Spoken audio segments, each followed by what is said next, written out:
Tonight, we have the privilege of listening to Lyly's story, set against the aftermath of the Fall of Saigon in April 1975. From a comfortable, predictable, and happy childhood, Lyly's journey shifted, setting her on a path few of us could fathom. Her story weaves her struggles amid the backdrop of the Vietnam War, a global event etched into history, offering a new perspective and context to the challenges she and her family faced, and her courageous path forward. Welcome, Lyly.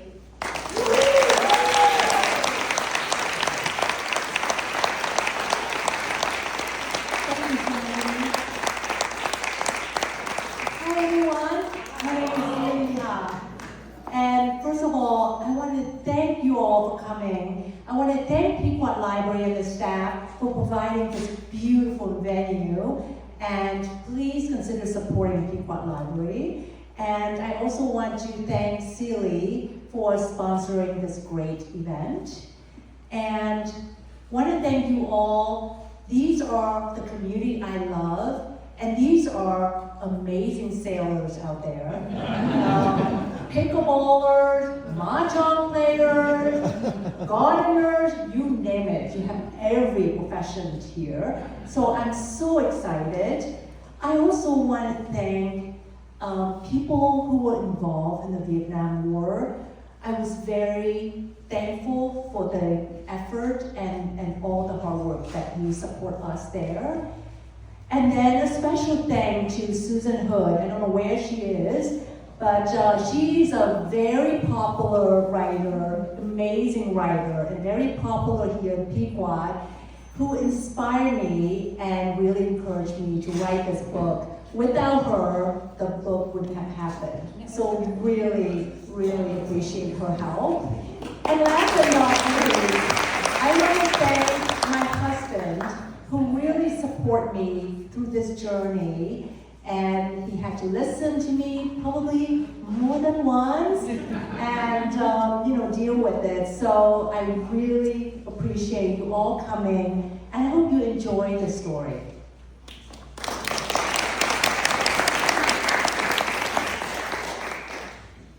So before I talk about my book, I kind of want to go over some of the history.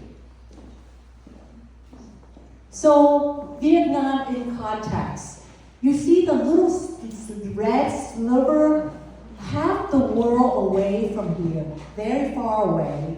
It's the size of 1/30 of the US, but with a third of the population. It's 103 million now in Vietnam. And you can see here as it's blown up, that the whole entire country border a Pacific Ocean with beautiful oceans and mountain views. And it also has very rich culture in 1,000 years of monarchy and also the French influence, the colonial influence. And we even had the last emperor who coronated at the age of 13, but really was a French puppet because it was a French colonial at that time. And he finally abdicated in 1945. So Vietnam before my story, these are chronological order of the foreign forces. So as I mentioned, the French was with us for almost a century. We were the French colony, and we used to be called French Indochine. And then, after the French got taken over by the Axis power, the Japan invaded us until the end of World War II. Then Vietnam was independent for the first time for 1 year only. And that's when the emperor abdicated at the end and went back to France. But then the French said, wow, they love it so much, they couldn't give it up. They came back and they wanted to renew the control. So they came back and they were there almost a decade. And then finally, the famous battle called Dien Bien Phu. Some of you might know that the French, we pretty much the battle fought against the French, and then the French finally had to give up. Then they went to Geneva Convention, decided to just divide the country in half, just randomly. And the North is communist, led by Ho Chi Minh. The South is really anti-communist and really supported by the US. And then, as you can see here, that starting in 1955, the US escalation of the Vietnam War, and then started the ground troops in 65, and even deployed over 500,000 troops in 1969.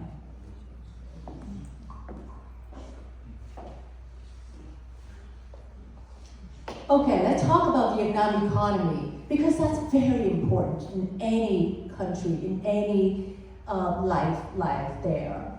So there are three phases of the Vietnam economy. Before 75, and this is, I'm talking about South Vietnam because that's where I was. So South Vietnam before 1975, and then after 75 until 86. And this was the darker time of Vietnam history. And that whole period, I was there.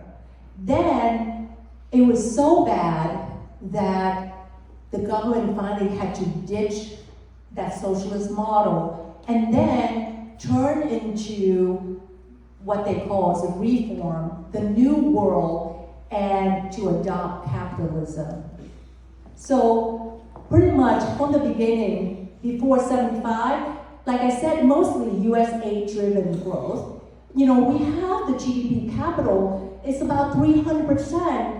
However, at that time, culturally, everybody, most people in upper middle or middle income class, they just bought gold bars as safe haven assets because that's a really a sure thing. And then after the Fall of Saigon, it's really a central plan socialist. The GDP capital decreases, per capita decreases about 50% because at that time we had US embargo and global isolation, food shortage, and low productivity leading to economic crisis. So you can see here, hyperinflation, 400% per year. I mean, can you imagine, right now we have about 3% per year, and it's really hard, 400% per year. It was really horrible. We didn't have any money, we could not even do anything. We were starving, and that's why they have widespread poverty. They also try to fix it by went through multiple money exchange, but it didn't work.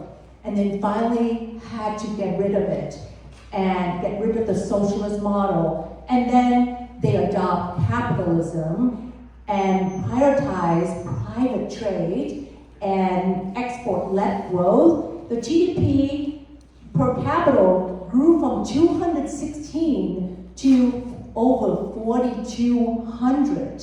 So can you imagine that growth? And so they really grew from poverty in the dark red phase to upper middle income class or status that you know about Vietnam today.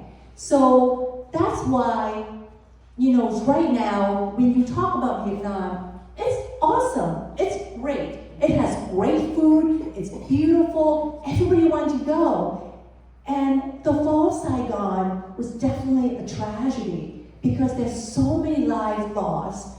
They're just the country fractured, families scattered everywhere. But I didn't want it to be a fading memory. I want people to remember because that was part of history that we cannot forget. And that's the reason why I'm writing this memoir.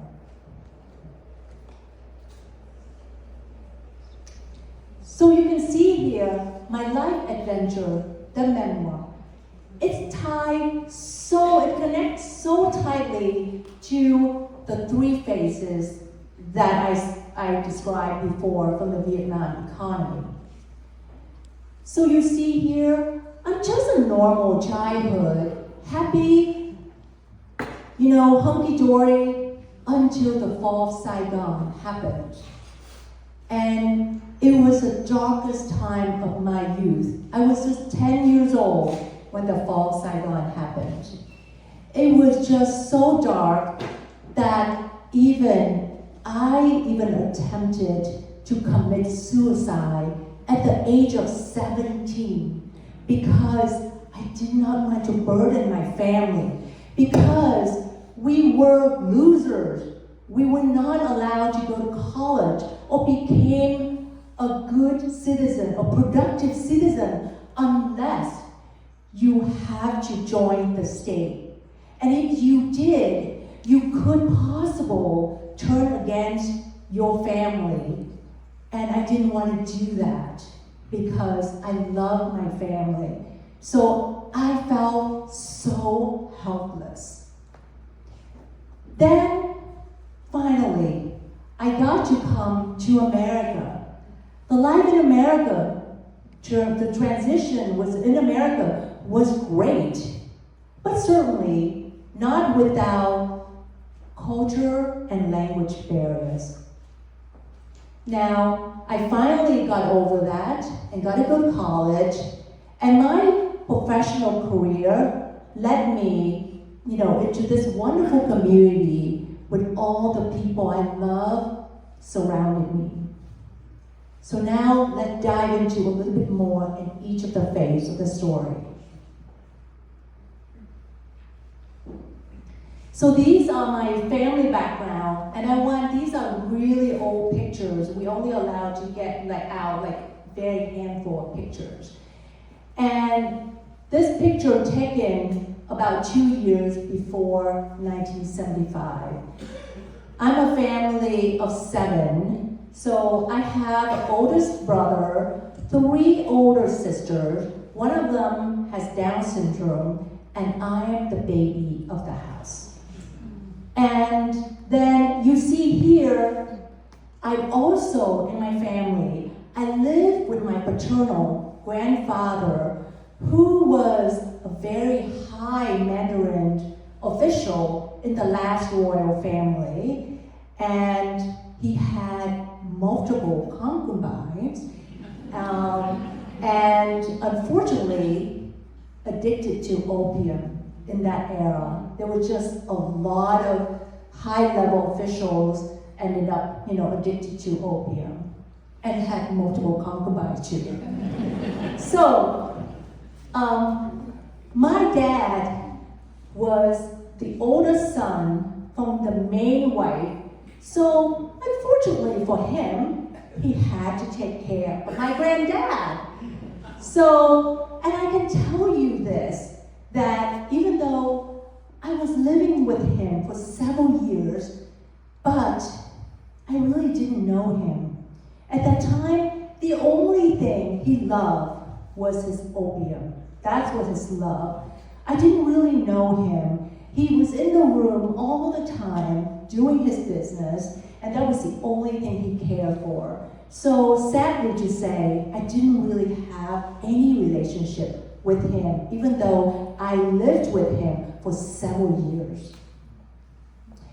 And my dad was an engineer, architecture, and unfortunately, 2 years before 1975, he had a stroke and was confined in a wheelchair. My mom is a pharmacist, and she became pretty much the breadwinner and take care of everyone. So the picture on the right that you see here, it said the word nhà thuốc tây, meaning it's a pharmacy. So over there, we usually have a pharmacy on the ground floor that we lived in, and then people would live on the top of the floors. So my house is very small, but very long and skinny and tall. So we live all up top, and then on the ground floor, you see all the shops.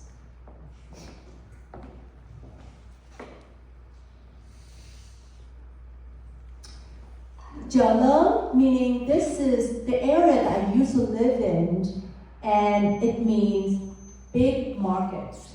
And this is the most vibrant Chinatown, and one of the oldest and the largest Chinatown in the Southeast Asia, because we had huge Chinese people migrate over after the Ming Dynasty.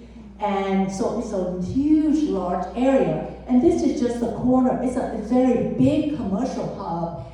And that was also how I got to learn how to speak Cantonese and Mandarin, because I lived there and played with all the kids there.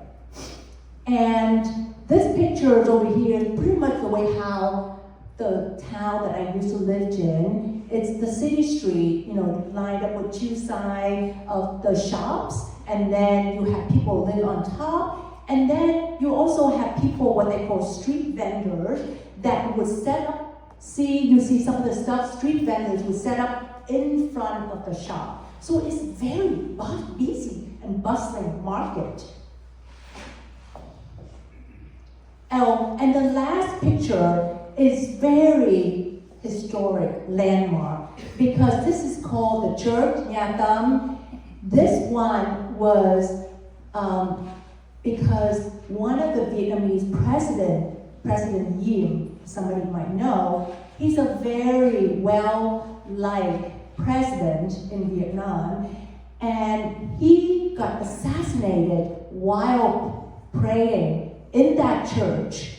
And it just happened, it was in the same month at President Kennedy got assassinated, was November 1963. And that's only a few blocks from my house, and it's also the same church that I went to grade school years later.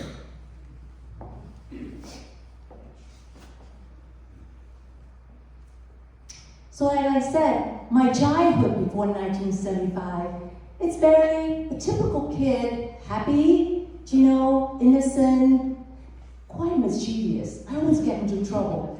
I'm the youngest of the family, and I have everybody wrapped around my fingers, so why not? I try everything. I did everything. And I've always been an Energizer bunny, even till now. And I know some of the people in the audience knew me and nodded their head, because I still am Energizer bunny. And my mom often referred to me as the wild horse. But then things started getting darker. The last few days before the Fall of Saigon, I am sure you've seen this before.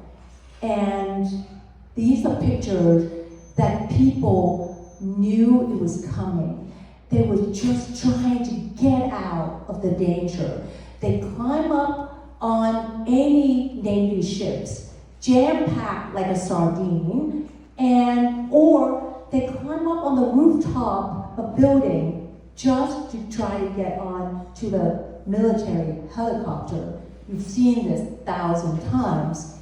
Now, my family also got a chance to leave Vietnam because one of my uncles worked for the US Embassy in Vietnam at that time. So he took pretty much everyone, including my grandmother from my mother's side at that time. Well, my parents, as I mentioned before, she had my granddad and addicted with opium. I had my Down syndrome sister, my dad in a wheelchair, and two of us was very little. So she decided to let my oldest brother and sister escape with everyone, and they left, the two left in the military cargo C-130, and it's just like a military cargo, so you just kind of sat there like on the side, And they flew to Guam, and that was a military base at that time, just to get some, stationed there in the meantime. And for us who stayed behind, my mom had to pack for war. Unlike packing for business travel or packing for leisure, vacation, packing for war, that's another thing that you can really read more in my book. Well, that dreadful day finally came. That night, my childhood life was abruptly ended. So at 10 years old, being the last one of the family, I still got to sleep with my parents. I know that is not common. 10 years old, still sleeping with parents. Maybe that's was the reason why they didn't have any more children. But, I was there sleeping soundly, and I got woken up by my mother's sob, and they were whispering to each other, discussing this matter. And here I was, trying to pretend like I was sleeping, because I really wanted to eavesdrop in what they were talking about. And they were talking about our future. They were worried about whether or not how my brother and my sister got out alive, or what happened, because again, my mom was the only one who can really support us with my granddad and my dad and my other Down syndrome sister. What can she do? So here I was, from not having a care in the world, as a kid, a little normal kid, but now, later on, I had to worry about everything.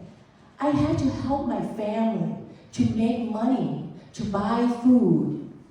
I have to protect and defend myself, because I am now the enemies, because I am related to the enemies.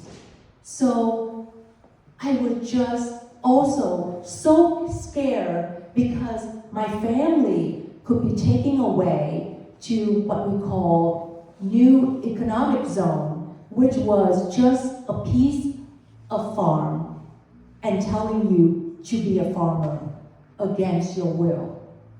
So that happened. My childhood life definitely was ended, was over.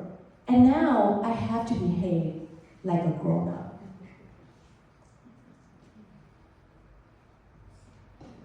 Continue living under communism was horrible. At the start, we were losers because we lost the war, but also we were sinners. We were categorized as sinners because my mom was a capitalist with a private pharmacy. The government nationalized her pharmacy, confiscated all her multiple homes and gold bars in the bank. They want to force wealth distribution. The kids in the north, remember I talked about the Vietnam, the north and the south? The kids in the north just became rulers and bullies in the classroom. I went to school every day, so fearful, because no one could protect me, even my teachers. The government also trying so hard to brainwash, especially youngsters like myself and my sister, to really join the state, to be loyal to them, and also turn against our parents, to share some of their secrets, like where are your parents hiding gold bars? And can you imagine, when is a communist official come to your house and look for gold bars. Think about metal detectors. And you know what? I have a very funny stories in my book about it. It's almost like James Bond movie in action. So you'll have to watch that. Now, you see why I have this Monopoly game here. Do you know, I got to play Monopoly in real life, not in the game. So, in order to unify the currency between the North and the South, they had to go through money exchange. Think about, unlike the Monopoly game, when you go past go, you got $200. Well, in this socialist Monopoly game, when you go past go, well, first you have to line up, just like this picture, line up for hours, yes, hours. Wait for the bank to open, but you have to line up first for 5 hours or more. Then, when you go past go, they would take everything, the current money you have, and then give you the fresh $200 to start over. And they did that 3 times because they tried to fix it. Every time it didn't work, they tried again 3 times. Can you imagine? Every time you had to do that, you start over again, $200. So here we were, didn't have enough money. And my mom, we all had to sell any furniture that we had in the house. And then it was not enough. My mom had to mix rice with wheat with flour, because wheat, believe it or not, was cheaper than rice, and also it would just make you fuller. So my diet was just mostly rice and wheat, lots of vegetables, and pretty much little or no meat. Very contrast with the diet I have today, for sure. Maybe that's the reason why I love vegetables. And then my mom's pharmacy's inventory also get confiscated, and some of them even got sold to the black market to benefit some of those corrupted officials. Not a surprise, I'm sure. So the whole thing exacerbating hyperinflation eroded public savings, and it just leading to economic crisis and widespread poverty. So with all of that, it's getting worse. It was so dire, but it could get worse. And in the world, my mom is really my lifesaver. In the world where you could trust no one, even your friends, my families in the North turned against me, turned against us, and tried to steal our gold bars. So it was just so dire, but my mom was always that stable force. It's like a float for me to hang on at the rough sea.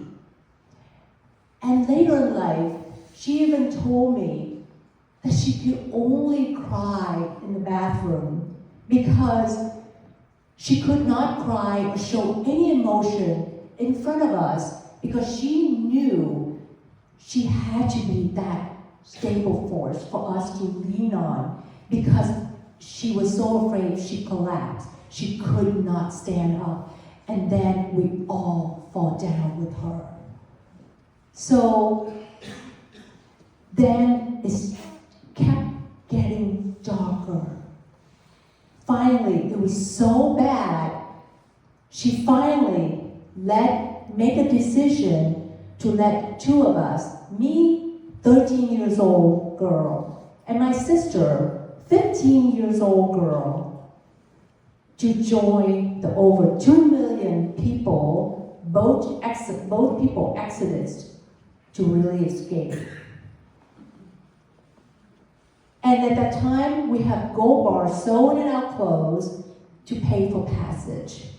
Now, I want to ask the audience out there, as parents, especially young teenager girls, how desperate you must feel to send these children that you love into this dangerous ocean that you know there could be pirates, there could be bad things, that your life could be lost, but you had to do that.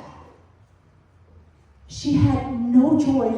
And now, as a mother, I can't fathom that feeling of desperation, the struggle, the agony she had to feel to make that dreadful choice. I know she loves me because she would sacrifice her life just to get a glimpse of hope, of success for us. And I can tell you that I understand so much more now what she went through, and there was only two options.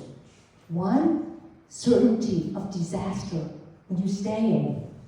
Two, there's a possible glimpse of hope, of success.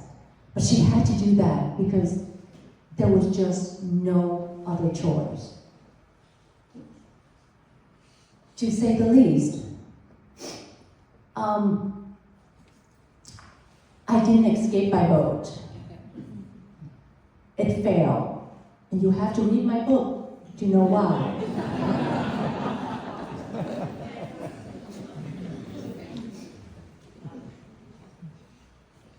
Well, finally, I got to come to America after 9 years.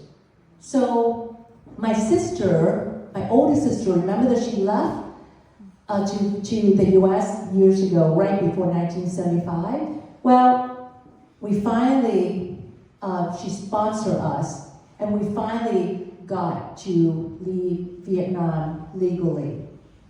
However, at that time, 1984, we did not have diplomatic relationship with between Vietnam and the US. So we had to fly into Thailand and stay at the refugee camp. And I'm going to tell you, this picture really depicts exactly what happened at that co-ed, crowded refugee camp. There were just people, co-ed, boys, girls, women, men, kids, you name it. Everyone just lying on the floor, one big floor like this one, lying on the bamboo mat, next to each other like a sardine.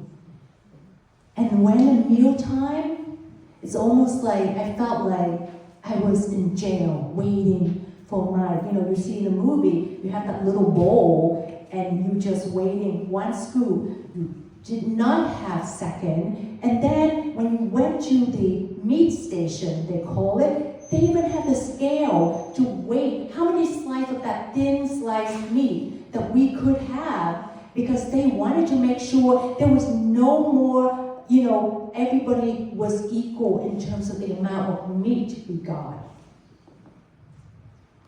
But finally, I left to go to the US. And at that time, I only knew America from pictures. Back then there was no internet, there was nothing. So I only knew from pictures. And the picture in America, or this, beautiful people, blonde hair, blue eyes, that I don't have, that I wish I had. And, and they just look so beautiful next to the shining car and beautiful home. And I'm like, wow, American street must pave with gold. And money would grow on trees in America. I was so excited. Well, I know the truth. So when I came, that was quite difficult or a challenge. because of the language and cultural barrier as well. And then it's also really sad that my dad finally, passed away. He had 3 strokes in the time from 1972 until 1984. He had 3 strokes, so things kept getting worse, and there was no medicine at that time. And the reason he would just at that time was so looking forward to see both my older brother and sister. And finally, that dream came true. And he just finally relaxed. And then he passed. So here I was, just arrived in America, was not even getting settled down. And now, still very foreign with the language and the culture and everything. And now my dad passed away. So that was very difficult as well. And then, I tried to get the first job, didn't speak much English. I tried to get something that didn't require a lot of English speaking. So I thought, McDonald's, right? So I went to McDonald's, and the supervisor, sat down with me and asked me some questions and whatever. And then he asked me one question. He said, "So, can you clean the bathroom?" And I looked at him straight in the eyes and said, "Of course I can," smiling and enthusiastically. And 10 minutes later, he came back. He handed me the paper and he said, "No, you don't get the job. You are overqualified." And I was like, wow, I'm overqualified for cleaning the toilets. Wow, that's good. And you know what? I use that for my advantage now. Because every time we need to clean the toilet, honey, I'm overqualified. So it's always good to have that. And then I finally get the opportunity to go to college. And like I said, we had no money. We had nothing. So my older sister said to me, "Well, Lyly, you had to take care of yourself. I could only give you $500. And that was all. And I remember vividly, I bought the most expensive things out of that $500, almost $200. It was the Texas Instrument calculator. And that's almost broke my bank. So you can see the picture, get that? You find out more in my book.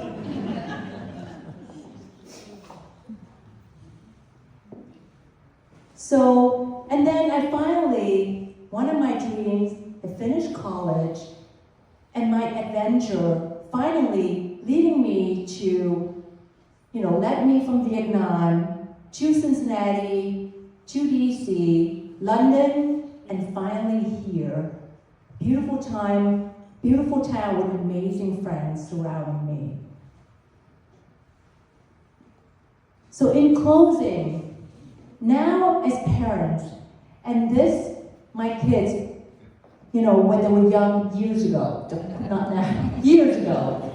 But the reason I want to show that picture, because I feel like I fulfill the desire to give them a normal childhood. I wish I had. So they were in a very safe, nurtured environment as a children should be. And then my other picture, you heard that I was so afraid. I used to be so afraid of water because I was thinking of pirates. I was so fearful.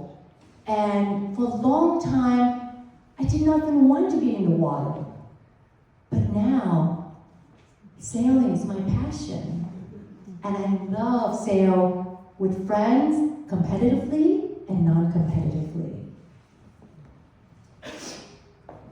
So, in closing, half of the century later, The Fall of Saigon was a reminder of a tragedy, but also a triumph, the testament to what rises from the ashes when freedom takes hold. And that's pretty much now my adventure continues. So I would love your questions. I'm still writing. So you can scan on the QR code in the back of the poster for, let me, just your email and your comments, and then I would let you know when the book comes out. Or we also have a sheet of paper for you to sign up as well.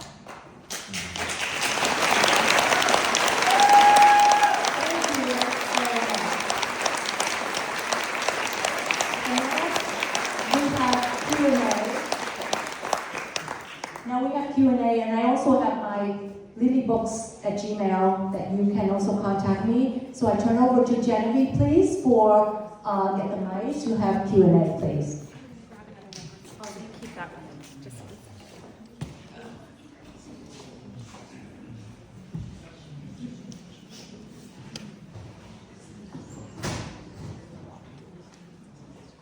one Yeah.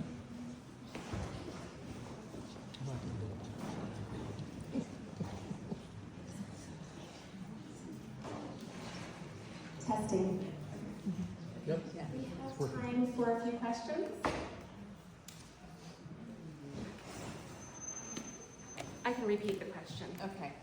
The question is about your mom, Lyly. When she made the decision to send you and your sister, was that something she decided on her own without consulting you both, or did she discuss it with you both and present it that way? Yeah, thank you for the question. So she really didn't. At that time, you know that parents has the authority, like we obey our parents, unlike a little bit here, right?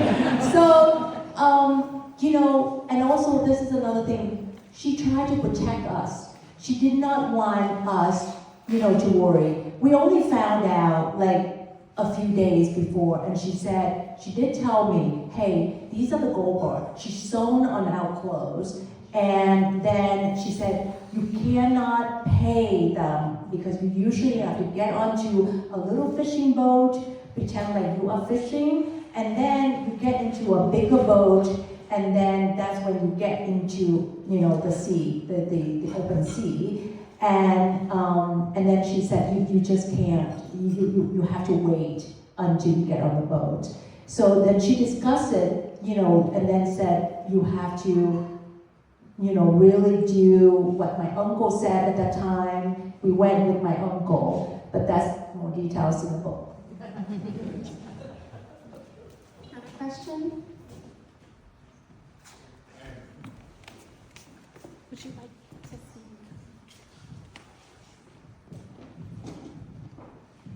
Lyly, how were you able to bring your mother and other sister over to the U.S.? And how are they doing now?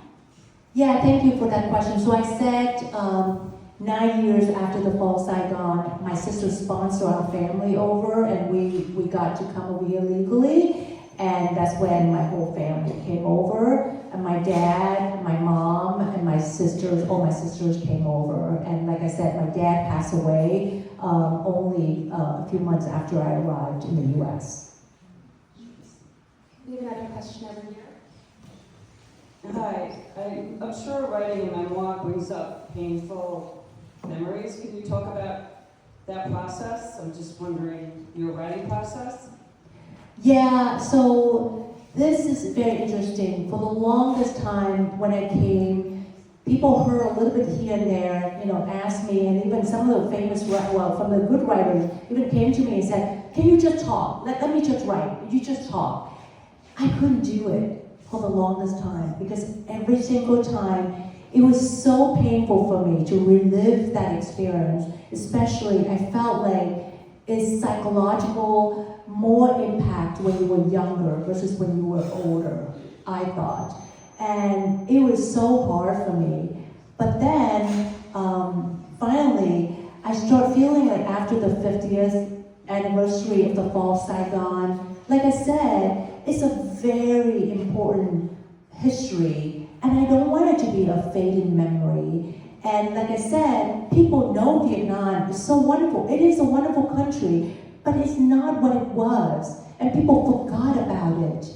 And I don't want people to forget how horrible it was. And that is still a part of the history. And it is also so integrated with the US history that I want people to know and to appreciate and to really understand that part of history. There was a Lyly, have you gone back? Yes, I've gone back. It was so different. Like the first time I went back in 2000, I forgot, 2002 or whatever. And when I landed at their airport in Saigon, I was in tears because it's just walking down that memory lane when I was sobbing the whole entire time. I remember walking up the stairs to go. I mean, can you imagine at 17 years old, 18 years old, leave everything behind, and then I was excited to go to America, but it's still, you left everything behind, and at that time, you only had one bag for everyone, everything, your whole entire life fit in one single bag.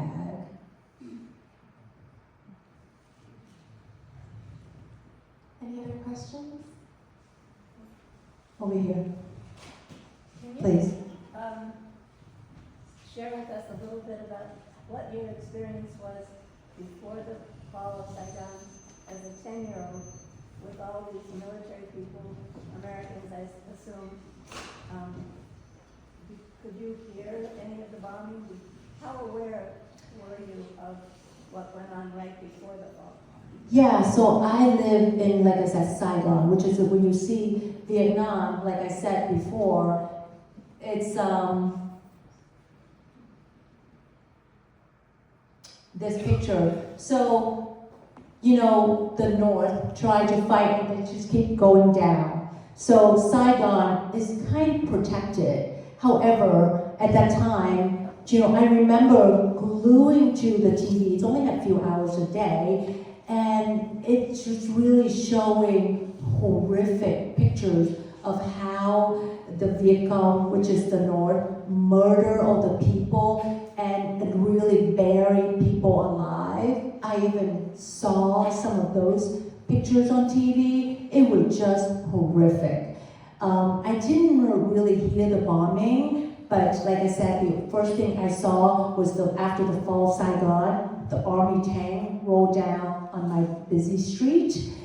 But I got to taste and eat a lot of the army, you know, dry food, and I thought that was great. So that was the only thing American that I found. Although I have to tell you, at that time, and I don't want to get into much in history, but 1968, which is Tet Defense, that's literally the battle between the two sides, and my house was one of the sides, so I even have bullet holes in my house. So that's also in my book. Thank you, Lyly. Do we have, if we have any other questions, perhaps we can take one more? Yes. I'm just curious, do you still have close relatives that live in Vietnam? Yeah, so like I said, most of my relatives from my mom got to go, you know, in some of the last flight that I mentioned before the fall of Saigon. And some of my relatives in the north, like I said, they, you know, after the fall of Saigon, they turned against us and they even tried to get my mom gold bars. So we were kind of distant for a long time. And then several years ago, when I went back, 2019, I, you know, tried to kind of meet up with them, try to really, you know, just want to be family. And I think at that time, like I said, Vietnam is a really middle income status. So they are doing very well, so they're not really like trying to do that to rob you or try to take things away from you. So they became very nice, but we still were not that close. Thank you. Oh, yeah, thank you so much. And there's a lot of beverages and snacks, and I'll be in the back. And please scan the QR code or sign up for your name. And I really appreciate your time. I hope you enjoy it. Thank you.